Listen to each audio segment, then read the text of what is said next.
Ito yung mga candle, um, Centurion na candle. So, naubos na siya. So, I thought about it before na bakit ko siya itatapon where I can do something about it or part of ng Christmas decor. So, ito mismo, ubos na siya.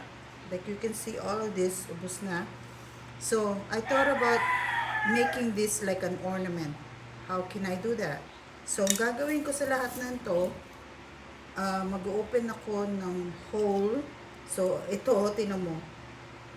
Ginamit ko lang itong can opener sa bahay. So, you just have to be creative. So, ito, para maglagyan ko siya ng hole, ginamit ko siya para buksan, open na hole. Maliit lang ang kailangan mo. You can see? So, lahat yon gagawin ko dito para maikabit ko sa ornaments na gagawin ko para sa mga Christmas tree ko na actually not Christmas tree, decor na kailangan ko. So, I want to show you guys that. And then, yung natapos ko kanina, ito, like I said, ito is just a container ng coffee maker. And then I thought about what can I do for this one. Ito naman yung paper holder. And then so inarrange ko lang yung natirang mga Christmas tree na stems na kinat ko na hindi, instead of me throwing it, kinip ko. So, I spray paint ito. I showed you guys earlier kung ano yung how I started this. And then, meron pa rin ako natirang 3 more stem na ganito, extras. So, I thought about creating nga another Christmas decor na gagawin ko. In string attach ko lang sila, bawat end ng corner to make it round. Anyway, flexible naman to. So, in-arrange ko na lang yung mga stems niya, to make it round. So, ngayon, lalagyan ko yan ng Christmas light that I bought, which is this. I'm sorry. Ito, Christmas tree. Kakabit ko dyan. Christmas light, I meant. Christmas light. May kakabit ko dyan. Okay? And then, show ko na lang sa inyo later once na complete ko na siya along with that one. Okay? Kasi, I want to show you guys what I did the other day. Sorry about the rooster. So, yan. You can see. It's almost the same thing. So, kumuha lang ako ng extra ko ng mga Christmas balls. I put it in there. And itong hand holder na to, it's actually a bathroom holder na nabinili ko sa US. When I was in Chicago, I thought about bringing it over here. Eh, hindi ko naman siya magamit dahil normally sa bathroom, meron siyang, bathroom tissue toy holder. So yun. So just want to show you guys that. So i-picture ko na lang uli yung mga the rest na completed item, the Christmas decor na complete ko. Okay? I hope that helps you guys. Maging creative lang kayo. Find anything in your house and then think about something outside the box again na how you can still use those items. Ito, you would not think na leftover to na kinat ko dun sa Christmas tree ko na ginawa. And I showed you guys that sa previous vlog ko na ipinost ko. So, yan ang outcome niyan. And then, I'm pretty much sure na show ko na sa inyo ito, yung aming Christmas tree. Itong lahat ng item na to, galing yan dito. It was a long, tall tree. kinat ko in half. Kinuha ko lang yung pinaka bottom niya. Yung top niya, kasi hindi siya mag-work.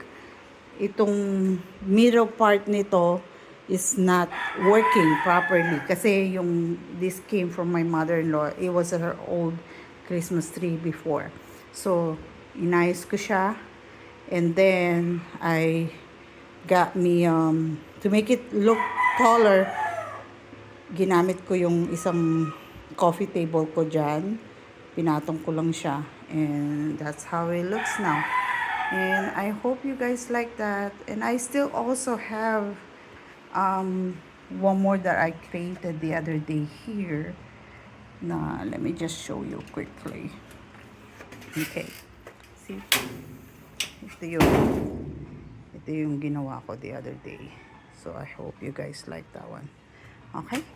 Thank you for watching. Please, likes and subscribe.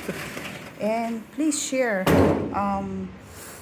all this. And I hope you'll find a way sa bahay nyo instead of you guys buying or spending a lot of money because they're very expensive. Like the other day, pumunta ako sa SM and I was looking on some of those items like that. Pero hindi exactly like that. That's my idea. And they're so expensive. Even yung ganito na Christmas decor sa door or sa wall, very expensive siya. But just think of something that you can use sa bahay nyo. Old items. This is a very old Christmas tree. Actually, this was a Christmas tree from my in-laws. I guess same age na ng age ng husband ko. That's almost like 50s. So, yan. Same age na yan. And she she kept it for a long time. And, yeah. So, nag-create lang ako. I don't want it, ayoko naman ng punong-puno ng leaves. Gusto ko kasi, pagka nilagay ko yung Christmas light, mag-glow dahil it's more the Christmas lights that is showing as well. So, nag-stick lang ako ng picture ng family ko in the US. Yan. And then, yon, my very cute granddaughter. She's big now, 1 year old. Yeah, yan lang. Just want to show you guys all of that. And yung little leftover kong mga ornaments, so dinecor ko lang siya dyan. And then I'm creating something with this that I thought about the other day also before. Normally kasi yung bottled water tinatapon na natin. Over here in the Philippines, they don't recycle. So, ang ginawa ko, I cleaned it. It's a bottled water anyway. And let it dry. Right now, I'm letting it dry. And I'm thinking of using this as like something good that I can, I'll show you guys and share that later. And then, let me show another thing. Sorry. I have so many junks here.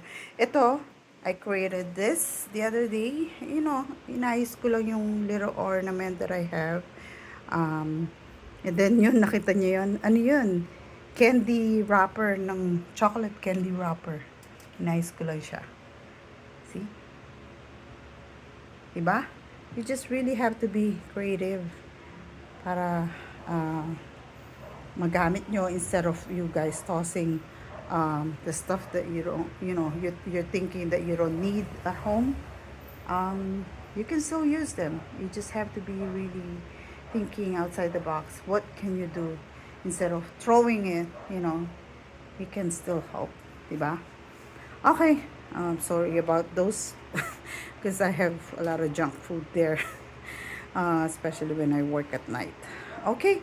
Hope you guys like that one and enjoy, and I hope you share my video, and you don't really have to spend a lot of money. You don't really have to actually spend money just to create your or decorate your house, especially this Christmas holiday, you just really have to think now what can you do. Um, you know, you're also saving a lot from it para your budget, especially Christmas, very expensive talaga yan. So yun lang, sinishare ko lang sa inyo. Sana i-share nyo sa mga kaibigan nyo. I hope it's helpful for everybody. DIY ng Christmas yan. DIY, create your own thing. Okay? And most of all, I'd like to share with you guys, ito ang nagpapalakas sa amin. With God, all things are possible. Okay? I hope you guys like that one and enjoy. And please, like, it will help me because it's my first um, channel that I'm trying to build. Sana ma-enjoy nyo. And sana makatulong sa inyo, especially for those people that are so budgeted. Ganun din kami, very budgeted dito sa Philippines. It's so expensive dito, but it really helped. Okay, thank you so much, and you take care. God bless and stay well. Okay, ingat, bye bye.